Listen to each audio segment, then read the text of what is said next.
found the suspect believed to be responsible for the stabbing death of 22-year-old Jeremy Webb into the capital. Police say the 21-year-old, who was a native of Cat Island but lives in New Providence, reportedly got into an altercation with Webb at the Cat Island regatta site and stabbed him multiple times. Officers say the suspect is expected to appear before a magistrate tomorrow for arraignment. Hospital officials say the air conditioning system at the PMH has been ruled out as a contributor to the spread of a bacterial outbreak which killed 2 infants last month. In a press release issued yesterday, officials from the Princess Margaret Hospital confirmed that the strain of Acintobacteria bactomani, the bacteria affecting patients in the neonatal intensive care unit, was not found in the environment or the air conditioning system.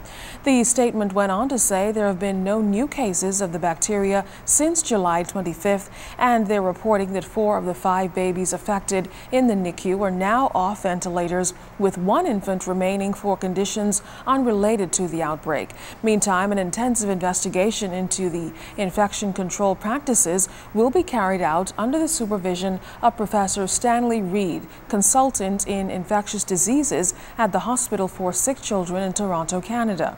Health officials say there will be ongoing consultation with the Public Health Agency of Canada and the Pan American Health Organization.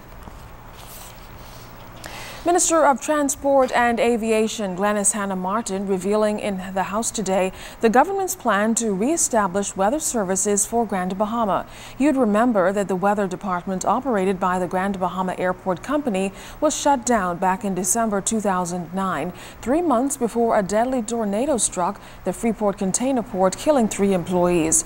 It was speculated that had the weather department been in place earlier, earlier warnings could have been sent. Today, Hanna-Martin said that the Bahamas Department of Meteorology has already rehired 2 of the 5 people who were disengaged, and the remaining 3 will now be re-engaged at the new Grand Bahama facility. The new Grand Bahama office will begin the process of providing complete and accurate coverage of weather observations and forecasts for the entire archipelago, and to further understand the vagaries of the weather. It will meet the need for meteorological observers to serve as tornado spotters, particularly after the residents' outcry as a result of the 3 deaths during the tornado event of March 2010. Martin added that the government will expand and improve weather services in all of the family islands.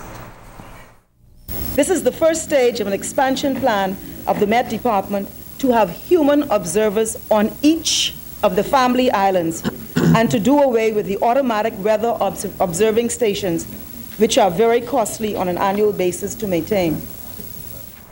Minister responsible for Grand Bahama, the Honorable Michael Darville, also responding to the government's plan to re-establish the Weather Services Department in Grand Bahama. Mr. Darville says the 2-year suspension of this weather service on the island by the former administration has resulted in a number of deficiencies. He added that the reinstatement means a lot to the people of Grand Bahama at a time when hurricane season is at its peak.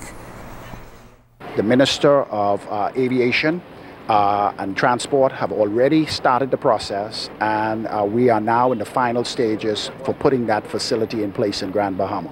It means a lot for the people of Grand Bahama, simply because the people need to know exactly what is happening with weather as it relates to Grand Bahama. You could recall the tragedy we had at the container port as a result of the tornado, and the fact that we are moving into the season now where there's a lot of tropical cyclones in the area. The people of Grand Bahama need that service to be implemented immediately.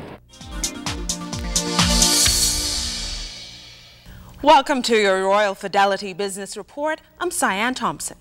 The Bank of England has cut its economic growth forecast for the next 2 years sharply after admitting the financial crisis inflicted more damage on the UK than analysts previously thought. The Bank of England's report said the economy would probably grow about 2% a year in 2 years' time, below the UK's long-term average growth rate and much lower than its 2.7% prediction of 3 months ago. Well, if you're a tea drinker, the price of tea has jumped a 2.5-year high as poor crops in some of the world's most important producing countries put strain on supplies. Countries like Kenya, India, and Sri Lanka, the biggest tea exporters, has been hit by poor weather conditions. The wholesale price of the highest quality black tea has surged 41% higher since the start of the year. Remember, you can send us an email or join us on www.znsbahamas.com or become our friend on ZNS's official Facebook page.